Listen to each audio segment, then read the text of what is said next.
नमस्कार, मैं हूं आपके साथ श्वेता झा। शाम के 7 बज चुके हैं और 7 गुड न्यूज के साथ हम हाजिर हैं। हम आपको आज की 7 गुड न्यूज के बारे में बताएंगे और सबसे पहले बात आज की सबसे बड़ी गुड न्यूज की करेंगे। यूपी के पीलीभीत से रेस्क्यू की हैरत अंगेज तस्वीर सामने आई है, जिसमें तालाब में डूबती कार से एक युवक का रेस्क्यू किया गया। ऐसे में हमारी आज की जो पहली गुड न्यूज है वो है तालाब में डूबती कार से हैरत अंगेज रेस्क्यू। देखिए, ये मामला पीलीभीत शहर के बीचों बीच टनकपुर हाईवे स्थित शहर के प्रमुख गोहनिया तालाब का है। सबसे पहले तो इस तालाब की तस्वीर देखिए।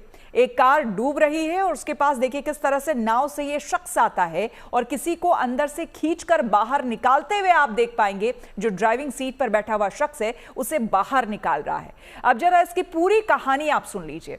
दरअसल ये मामला पीलीभीत शहर के बीचों बीच टनकपुर हाईवे स्थित शहर के प्रमुख गोहनिया तालाब है, जहां पर उस समय हड़कंप मच गया जब राहगीरों ने तालाब के बीचों बीच कार को डूबते देखा। कार तेजी से तालाब में समाती जा रही थी। कार के अंदर एक युवक बैठा था और उसके सिर पर मौत मंडरा रही थी। किनारे पर लोग लगातार शोर मचा रहे थे, लेकिन कोई कुछ नहीं कर पा रहा था।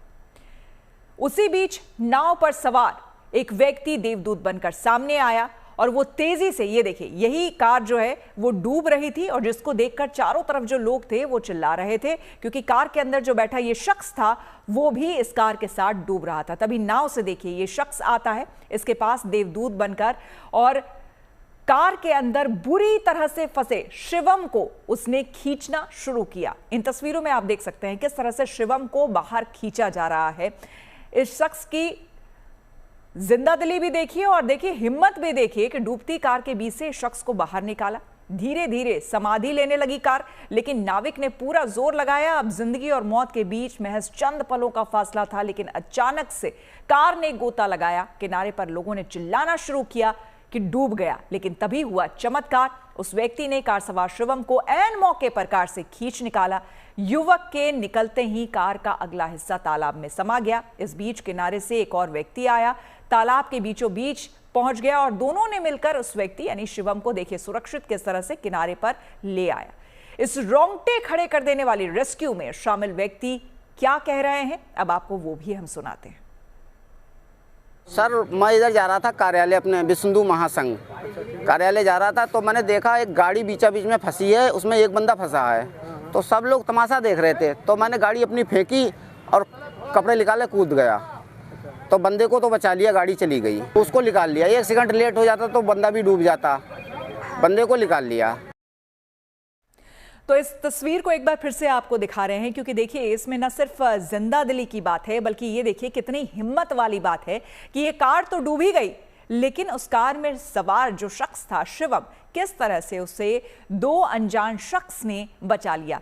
एक वो शख्स जिसे आप देख रहे हैं जो तैर कर वहां नाव से आया था, और दूसरा तैर कर दूसरा शख्स एक किनारे से आया और दोनों ने खींचकर इस युवक को, जो कि कार सवार था, देखिए उसे किस तरह से किनारे वो लेकर के आया। पीलीभीत, उत्तर प्रदेश के पीलीभीत का ये मामला है, जहां पर इस तालाब में देखिए किस तरह से ये गाड़ी जल समाधि लगभग ले चुकी थी और उस समाधि के बीच में फंसा था ये शख्स शिवम, जो कि कार में सवार था। ऐसा लग रहा था कि ये भी नहीं बचेगा, क्योंकि गाड़ी धीरे धीरे जल समाधि ले रही थी। उस तालाब में आपको हम बता दें मछली पकड़ रहे नाविक और वहां से गुजर रहे राहगीर दिनेश कुशवाहा की सूझबूझ से शिवम की जान बचाई जा सकी। शिवम को मेडिकल कॉलेज में एडमिट कराया गया है, जहां उसकी हालत अब स्थिर बताई जा रही है।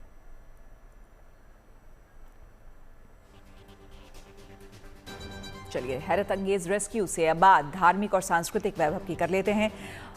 मनोरम बीच और बड़े बड़े ऐतिहासिक चर्चों के लिए मशहूर गोवा को अब श्री राम मंदिर से नई पहचान मिलने जा रही है। यहां पर भगवान श्री राम की 77 फीट ऊंची प्रतिमा का अनावरण किया गया है। ऐसे में हमारी अगली यानी कि जो दूसरी गुड न्यूज है वो है बीच चर्च के बाद गोवा में अब जय श्री राम। जी हां, प्रधानमंत्री नरेंद्र मोदी ने आज गोवा के पुर्तगाली स्थित श्री संस्थान गोकर्ण जीवोत्तम मठ में भगवान श्री राम की 77 फीट ऊंची राम प्रतिमा का अनावरण किया। प्रभु राम की ये सबसे ऊंची प्रतिमा है जो कांस्य से बनी हुई है।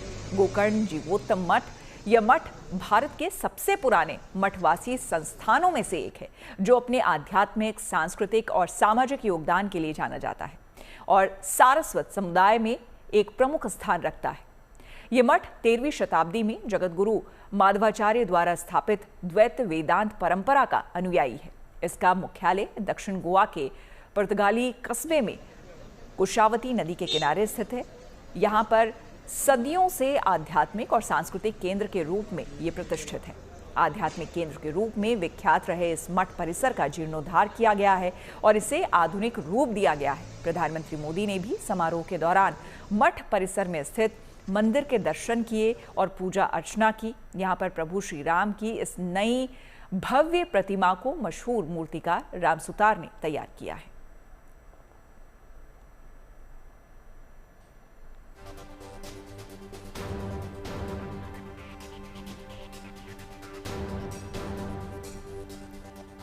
हमने नोएडा में बनाया है। इसकी ऊंचाई जो है ये 65 फुट की मूर्ति है, नीचे 12 फुट का पेडेस्टल है और एक कांसे में बनाई है हमने, जिसमें जिसको LTV2 भी कहते हैं। 85% कॉपर होता है, 5% टिन होता है, 5% जिंक होता है, 5% लेड होता है। उस धातु से बनाई है कि इसके अंदर एक तो आशीर्वाद देते हुए मूर्ति बनाई है हमने, और इसके अंदर जो कपड़ों का जो पहनावा है उसके अंदर आप देखेंगे बहुत लचकीलापन है, एकदम नेचुरल जो दिखते हैं वो हैं। और सबसे ज्यादा जो लोगों को पसंद आया वो है आंखें और चेहरा, जिसके अंदर लोग बहुत तारीफ कर रहे हैं अभी भी कि इतना बढ़िया चेहरा आपने बनाया है, जिसके अंदर मुस्कान है और आंखों में जो डेप्थ दी हुई है वो लोगों को बहुत पसंद आई। बढ़ेंगे आगे। देखिए, देश में नक्सल आंदोलन खात्मे की ओर है। बड़े नक्सल नेताओं के सरेंडर करने या फिर मारे जाने के बाद अब देश के नक्सली इलाके सिकुड़ते जा रहे हैं। जिन जगहों पर नक्सलियों का लाल आतंक कायम था, उस जगह पर विकास की रोशनी पहुंच रही है। छत्तीसगढ़ का ऐसा ही एक इलाका है सुकमा, जो कि पिछले कई दशकों से नक्सलवाद के अंधेरे में गुम था, लेकिन अब वहां विकास की किरणें पहुंच रही हैं। ऐसे में हमारी अगली यानी कि जो तीसरी गुड न्यूज है वो है नक्सल मुक्त गांव की बदल गई तस्वीर। देखिए, जब से सरकार ने नक्सलवाद पर कड़ा प्रहार करना शुरू किया है, सुकमा के लोगों की जिंदगी में बदलाव आने लगा है। कहीं 40 साल बाद बिजली आई है तो कहीं सड़कों पर गाड़ियां फर्राटा भरने लगी है।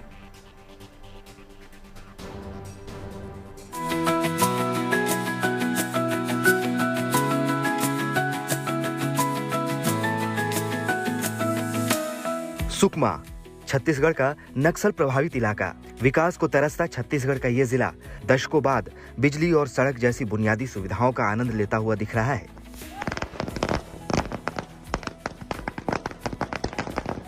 शिक्षा से लेकर आधुनिक सुविधाएं धीरे धीरे इस इलाके में पहुंचने लगी हैं।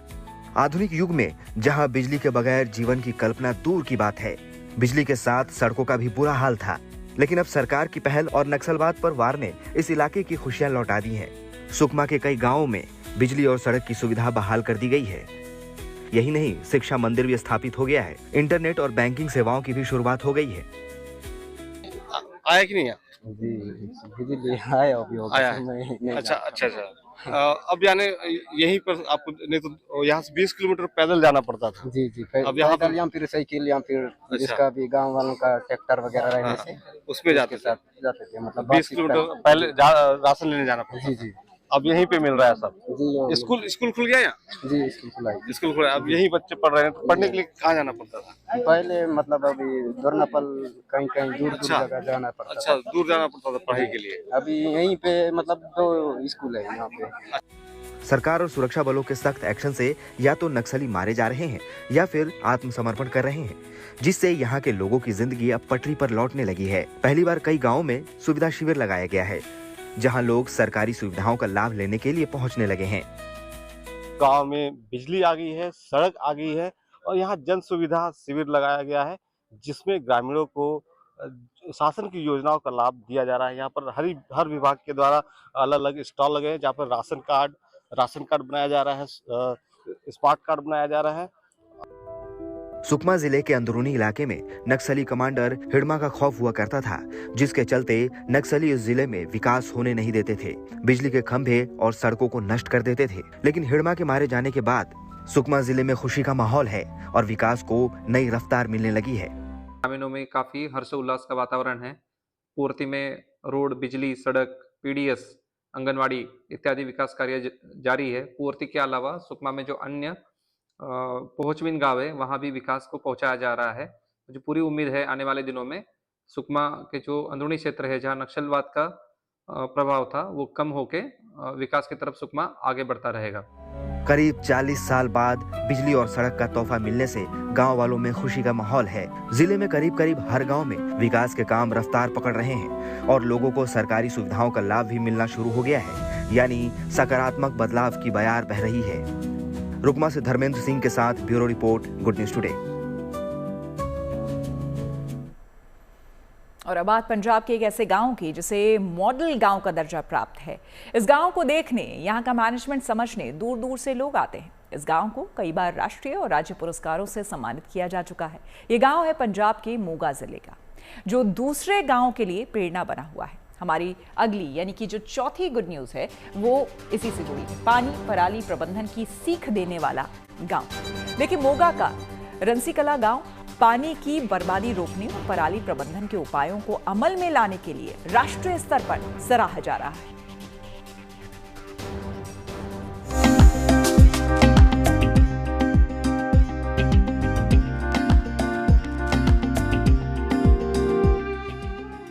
खूबसूरत पार्क, शानदार सड़कें, स्वच्छ गलियां, झीलों से भरा पूरा इलाका। शहर का नजारा पेश कर रहा ये पंजाब का मोगा जिले का गांव है रसीकला। इसे पंजाब ही नहीं, देश का भी मॉडल गांव का दर्जा हासिल है। रसीकला गांव को बेहतरीन कार्यों के लिए 2 बार राष्ट्रीय पुरस्कार, पंचायत सशक्तिकरण पुरस्कार और गौरव ग्राम सभा पुरस्कार से सम्मानित किया जा चुका है। लेकिन ये एक बार फिर से चर्चा में तब आ गया जब इसे बेस्ट पॉन्ड का अवार्ड भी दिया गया। रसीकला को पंजाब का पहला मॉडल गांव भी माना जाता है। इस गांव के सरपंच का नाम है प्रीत इंद्रपाल सिंह मिंटू, जिनके नेतृत्व में इस गांव ने अनूठा मुकाम हासिल किया है। 2019 में रसीकला गांव के लोग और पंचायत ने ठाना था कि कोई भी किसान पराली ना जला पाए। आज 6 साल से ज्यादा का वक्त हो गया, इस गांव से पराली जलाने की खबर नहीं आई है। खेतों में किसान पराली को आग लगाते थे। पहले हमने एक नई मुहिम शुरू की थी कि हमने किसानों को बोला हमारे से फ्री मशीनरी लाओ, पराली को ज़मीन में लाओ, तो कनक की और धान की और जो आलू की फसल, सरसों की फसल है, उसकी बिजाई करो। और नाल हमने उनको बोला था कि 500 रुपया प्रति एकड़ के हिसाब से माजबा भी हमसे लो। हमने उनको माजबे के सहायता के रूप में 500 रुपया 1 एकड़ का भी दिया किसानों को, और उनको बीज भी फ्री दिए कनक के। और इसी लगन से ही मैं समझता हूँ कि 6 साल हो गए रणसिंह कलां के किसान एक भी खेत को आग नहीं लगाते। रसीकला गांव पूरी तरह से प्लास्टिक मुक्त भी है। यहाँ के लोगों को प्लास्टिक के बदले चीनी, गुड़, चावल आदि दिया जाता है ताकि गांव में प्लास्टिक कचरा इधर उधर ना फेंका जाए और साफ सफाई बनी रहे। हमने 2019 में जब देश के प्रधानमंत्री नरेंद्र भाई मोदी ने एक मुहिम का आगाज किया था कि मैं देश को प्लास्टिक मुक्त करना, कि रणसिंह कलां में हमने ऐसा काम किया कि हमने अपने गांव को लोगों को बोला कि हमारे पास प्लास्टिक का कचरा लेके आओ, इसके बदले हमारे से चीनी ले लो, इसके बदले से हमारे से गुड़ ले लो, गेहूँ ले लो, चावल ले लो, पर आपने जो प्लास्टिक है हमें दे दो। ये देश का पहला गाँव था। रसीकला गांव के सरपंच के काम से गांव के लोग भी काफी खुश हैं। उनका कहना है कि गांव के बारे में जितनी भी अच्छी खबरें आती हैं, उसके लिए सरपंच की मेहनत जिम्मेदार है। वो लोगों को कर्तव्य निभाने के लिए शिक्षित भी करते हैं। बहुत अच्छा किया, बहुत बढ़िया किया, कोई काम डैम्पन बाकी नहीं है। सारा काम जो जितना गाँव के लिए होना चाहिए सब हो गया है। काम किया सरपंच? जैसे सीवरेज का काम हो गया, इंटरलॉक का हो गया, लाइटों का हो गया, पार्क का हो गया, सब गंदे सपड़ों का हो गया, कूड़े घर का हो गया, लाइटों का हो गया, सभी काम पूरा हो गया। रसीकला गांव ऐसे ही नहीं मॉडल गांव बन गया है। इस गांव को नंबर 1 बनाने में सरपंच के साथ गांव वालों का बड़ा हाथ है। गांव के कचरे को रिसाइकिल करके खेती के लिए इस्तेमाल करना हो, पानी का समझदारी से इस्तेमाल, सीवरेज के पानी से खेती करना, बच्चे और बुजुर्गों के लिए लाइब्रेरी की स्थापना हो या गरीब परिवारों के लिए बीमा योजना, या युवाओं के बीच नशा मुक्ति की मुहिम, गांव के लोग हर काम में मिलजुल कर एक दूसरे का साथ देते हैं। मोगा के रसीकला गांव से तन्मय Samantha, good news today.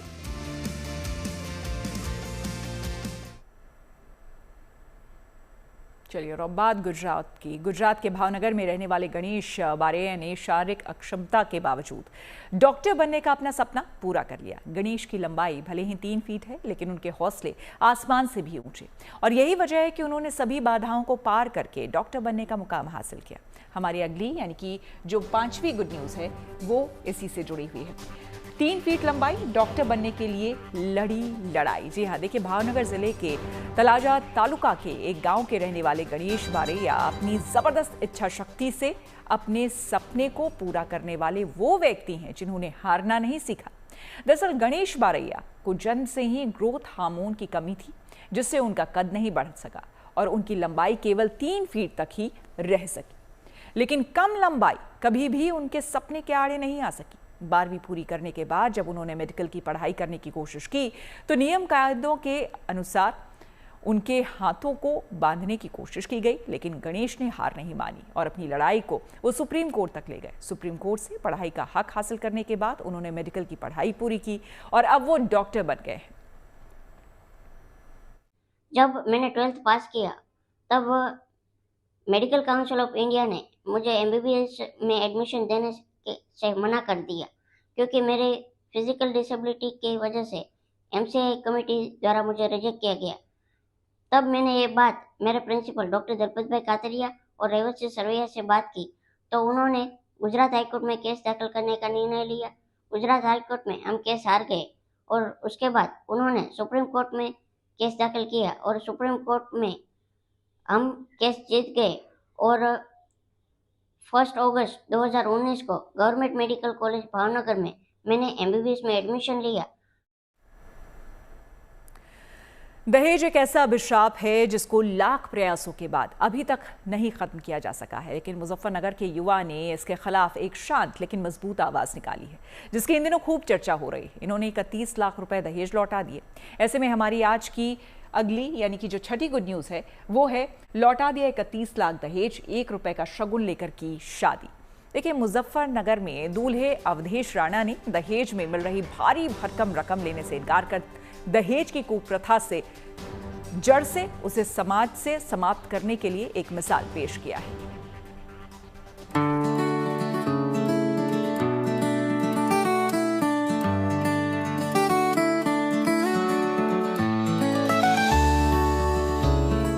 UP के मुजफ्फरनगर जिले में हुई यह शादी दिखने में आम शादियों की तरह ही है, जहां जश्न है, आतिशबाजियां हैं, वर वधू की वरमाला फेरे हैं और तमाम तरह के रीति रिवाज हैं जिनका पालन किया जा रहा है।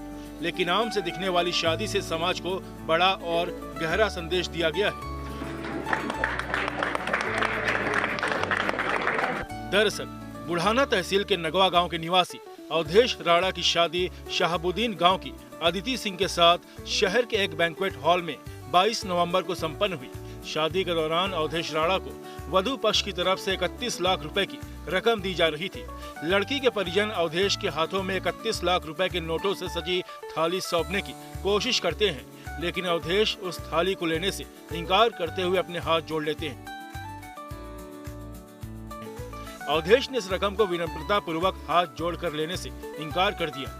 अवधेश ने 31 लाख रुपए के दहेज को ठुकरा दिया और बिरादरी और समाज को संदेश दिया कि लड़कियों की शादी के लिए दहेज की जरूरत नहीं, लड़की के परिवार वालों की गाढ़ी कमाई को शादी के नाम पर हासिल करने का हक लड़के और उसके परिवार वालों को नहीं है।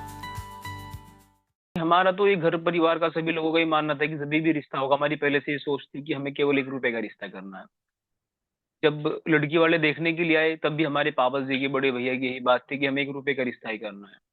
लेकिन फिर भी उन लोगों ने मान सम्मान करते हुए 31 लाख रुपए की रकम लेके वो हमारे पास में आए। तो हमें लेकिन लेना तो 1 रुपए था, लेकिन फिर भी हमने उनको हाथ जोड़ के उनका मान सम्मान करते वो पैसा उनको वापस दे दिया। दहेज प्रथा का जो है काम ये बिल्कुल बंद हो जाना चाहिए। अवधेश ने जब रकम लेने से इनकार किया तो कुछ क्षणों के लिए लोग चौंक गए, लेकिन जब उन्होंने केवल 1 रुपए के शगुन के साथ लड़की को विदा करने का अनुरोध किया तो पूरा हॉल तालियों की गड़गड़ाहट से गूंज उठा।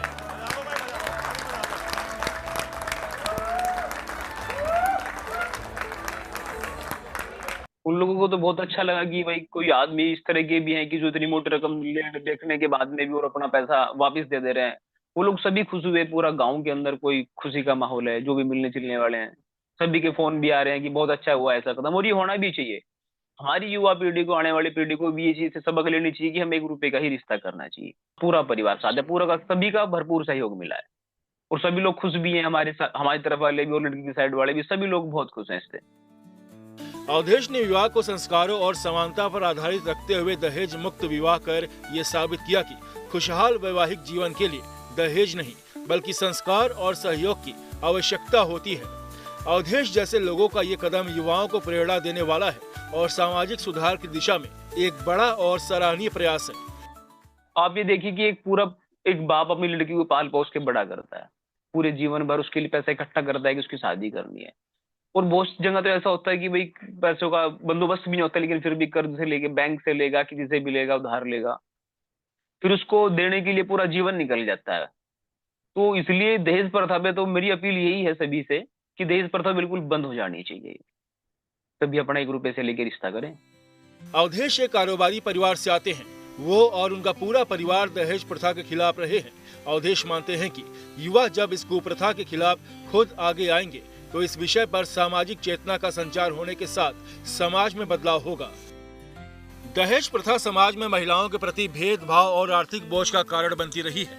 ऐसे में अवधेश ने दहेज मुक्त विवाह करके यह संदेश दिया कि यदि परिवार संकल्प ले ले तो दहेज प्रथा जैसी कुरीतियों को आसानी से समाप्त किया जा सकता है। जरूरी है कि समाज में ऐसे सकारात्मक कदमों का स्वागत किया जाए जिससे दूसरे परिवार भी प्रेरित होकर दहेज मुक्त विवाह को बढ़ावा देने के लिए आगे आए।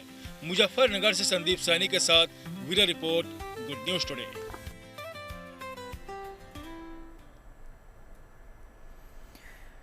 और राजस्थान के झुंझुनू जिले में जिला मुख्यालय से 45 किलोमीटर दूर बासियाला गांव में 4500 साल पुरानी सभ्यता के प्रमाण मिले। सर्वे के दौरान लाइन पाउडर से बनी दीवारें, हड्डी के औजार, तांबे की रिंग और आभूषण जैसी सामग्रियां मिली। ऐसे में हमारी 7वीं और आखिरी गुड न्यूज इसी से जुड़ी है।